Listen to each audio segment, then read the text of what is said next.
राजस्थान सरकार की दूसरी वर्षगांठ। राजस्थान की गहलोत सरकार ने कई ऐसे काम किए हैं जो जनता के लिए काफी हितकारी साबित हुए हैं।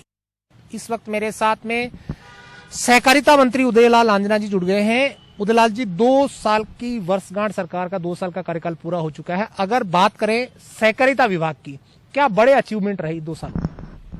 2 साल में जो वादे किए थे जनता से वो तो पूरे किए ही किए, लेकिन सबसे बड़ा जो किसानों के हक में काम हुआ है वो आधार आधारित बायोमेट्रिक सत्यापन के आधार पर ऋण माफी और ऋण वितरण और समर्थन मूल्य पे खरीद, ये मील का पत्थर साबित हुआ है किसानों के लिए, ताकि सही हाथों में पैसा जा रहा है और लोगों के साथ किसी भी प्रकार की ठगी नहीं हो रही है और कोई शिकायतें नहीं मिल रही कि हमारा लोन किस गलत व्यक्ति ने उठा लिया या दूसरे ने उठा लिया या 20,000 दिए और 50,000 उठा लिए।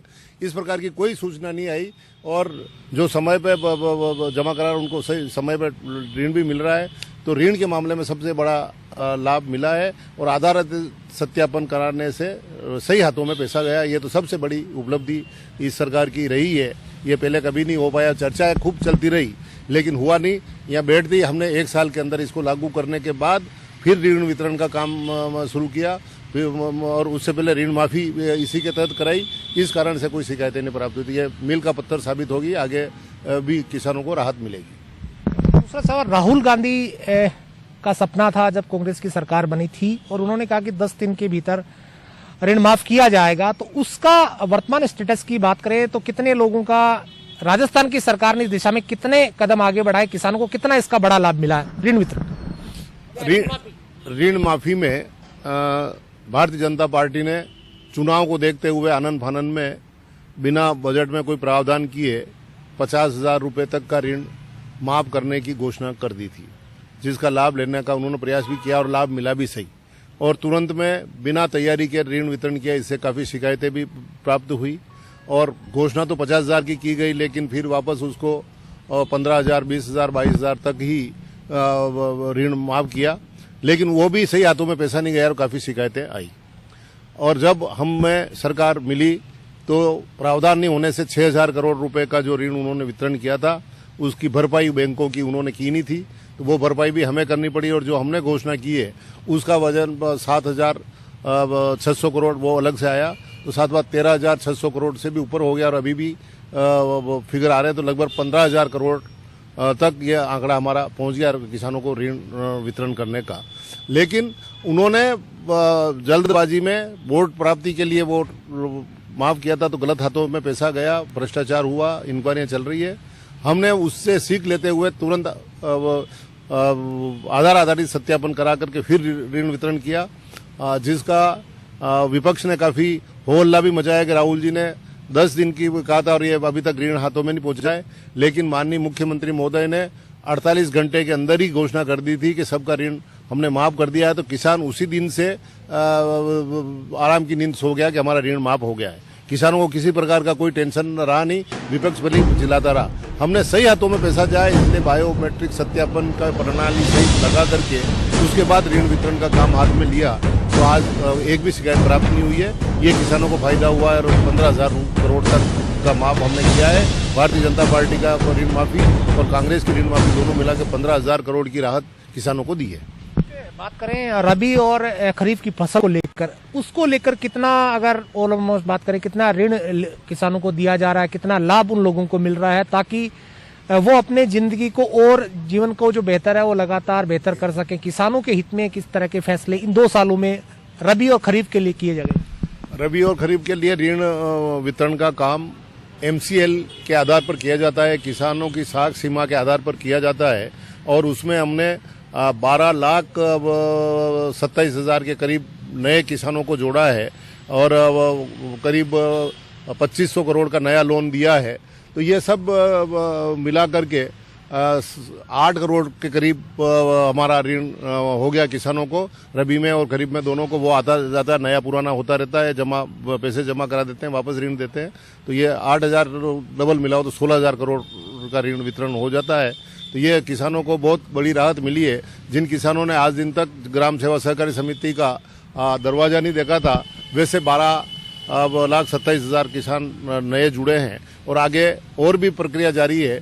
अभी फिगर मंगाए हैं मैंने, मैं पूरे राजस्थान में जो भी किसान सहकारिता से जुड़े हुए हैं और ऋण नहीं ले रहे हैं तो उनके आंकड़े लगाओ, उनको भी प्रेरित करके इससे जोड़ें ताकि सहकारिता का लाभ उनको भी मिल सके, पक्षपात उनके साथ नहीं हो। सहकारी जो समितियां हैं उनको कितना आगे बढ़ाया गया है आपके कार्यकाल में, कितना उनको और सुदृढ़ किया गया है किसानों के हित में? किसानों के हित में सुदृढ़ करने के लिए कंप्यूटरीकृत करने का काम कर रहा है, ऑनलाइन व्यवस्था हमने की है। जीएसएस पे अब जिस प्रकार से पाबंदी लगाई है, आधार आधारित सत्यापन से उनसे भ्रष्टाचार कम हुआ है और इससे किसानों को विश्वास जगा है जैसे के प्रति। इसी कारण से 12 लाख से ऊपर किसान इसकी ओर जुड़े हैं कि अब हमारे साथ न्याय होगा, इस आधार पर लोग ज्यादा जुड़े हैं। तो सुदृढ़ करने का पूरा प्रयास कर रहे हैं, पारदर्शिता के साथ जो भी शिकायतें आती है उनकी समय पे इंक्वायरी करके निस्तारण कर रहे हैं। एक सर केंद्रीकृत कृषि बिल है, उनके खिलाफ लगातार किसानों का आंदोलन चल रहा है। राजस्थान सरकार ने अमेंडमेंट बिल लेकर आई सरकार विधानसभा का विशेष सत्र में और उन बिलों को पास कराया, लेकिन राज्यपाल ने जाके और उस फाइल को, उस कॉपी को, उस बिलों को रोक दिया। तो क्या लगता है ये बिल कितने अहितकारी हो रहे हैं किसानों के लिए? केंद्रीकृत जो कृषि बिल है जिसका विरोध लगातार किसान कर रहे हैं।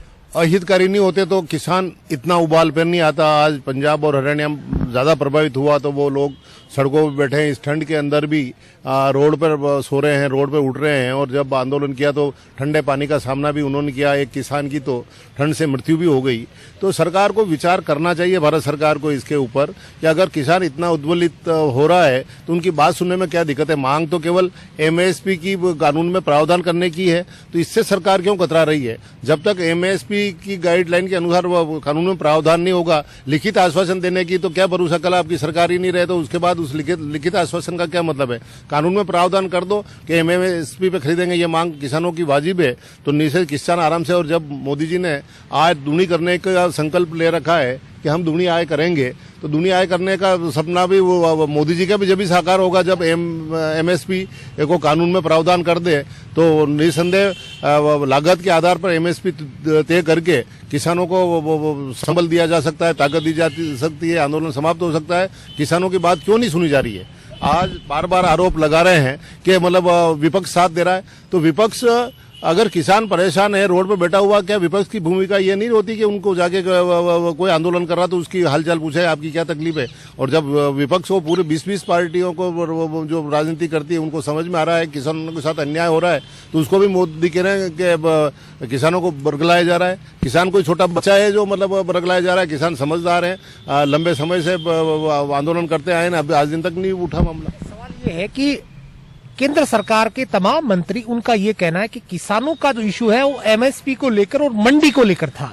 सरकार उस पर लिखकर देने के लिए तैयार है, लेकिन जो किसान धरने पे बैठा है, आंदोलन कर रहा है, उसका साफ तर्क है कि ये बिल विड्रॉ होने चाहिए, यानी कि रद्द होने चाहिए। इसमें किसी कीमत पे वो पीछे नहीं हटेंगे। तो क्या लगता है आपको कि बिल विड्रॉ रद्द होने चाहिए या फिर एमएसपी या मंडी व्यवस्था है उसको वापस से अगर उस बिल में जोड़ दिया गया या अमेंडमेंट बिल ले लिया है दोबारा केंद्र सरकार, उस पर किसान मान जाएंगे?